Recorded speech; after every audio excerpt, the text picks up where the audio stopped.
There are very few cars that have been redone only 3 times since the early 60s. This is one of them. It's the new 911 on a platform designated 991. Let's drive this 2012 Carrera S on that all-new architecture and check the tech.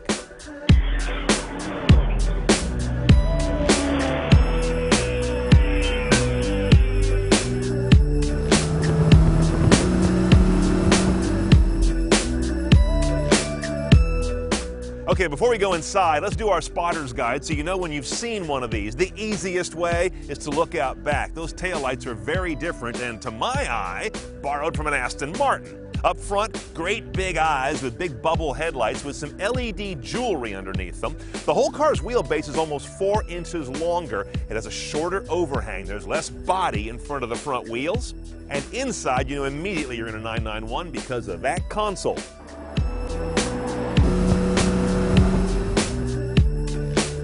Welcome to the new Porsche 911 cabin. What draws my eye is a lot more angular stuff going on the dash. They've kind of taken some of the curves out, somewhat like on the exterior of the car. That's called the PCM, the Porsche Communication Management Head Unit, and that is stock on 911s from a Carrera on up.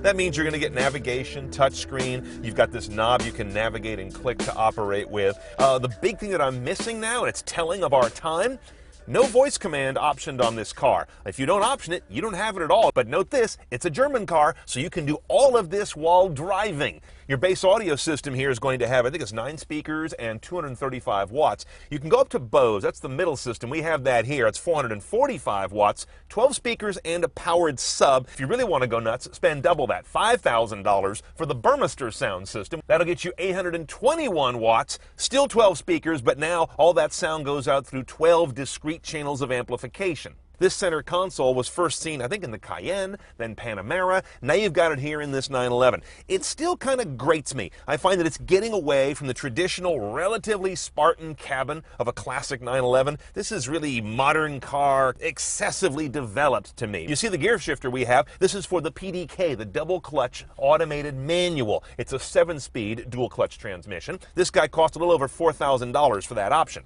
And this little PDK deal here is only on a PDK-equipped car. It'll show you a couple of things. We have the Sport mode, which will give you a light that lights up right there, or Sport Plus, which I'll explain later. This little button here is not a pair of binoculars. That's actually for your Sport exhaust system, an optional exhaust that can vent more noise out the tips if you'd like it to. Almost $3,000 for that little show-off detail.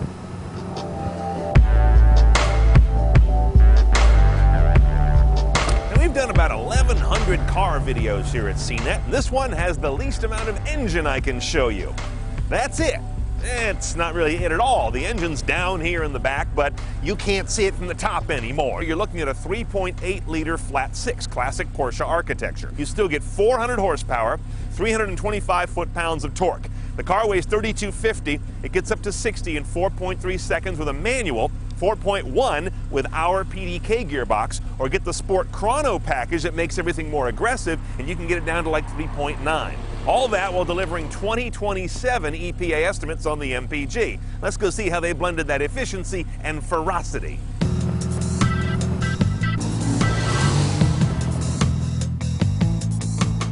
Now you may have noticed this button down here, which is the auto start stop defeat switch. I'd wear that one out, because one thing I don't need is a 911 doing auto start stop.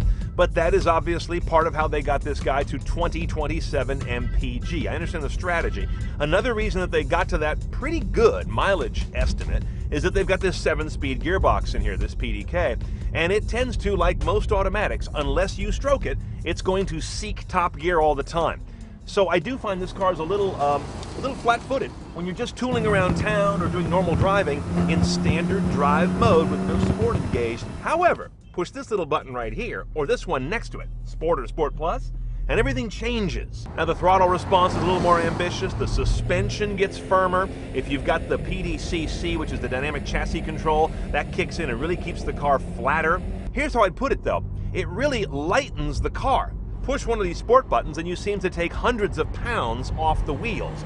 That's the real magic of a 911. Now, if you saw my take on the GTS recently, you know that I really loved that car, even in everyday driving, and this one, same thing. However, I was expecting a little more of a compliant suspension with the longer wheelbase. This car doesn't seem to ride any more comfortably than the GTS. It's very firm and sporty. Day in and day out, like most owners are going to use this thing, not on the track, it can be a little tiresome.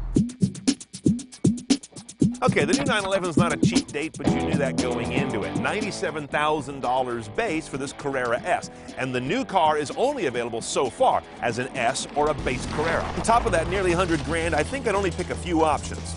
One of them would not be the PDK, saving me $4,000. Sport exhaust is kind of fun, but $3,000?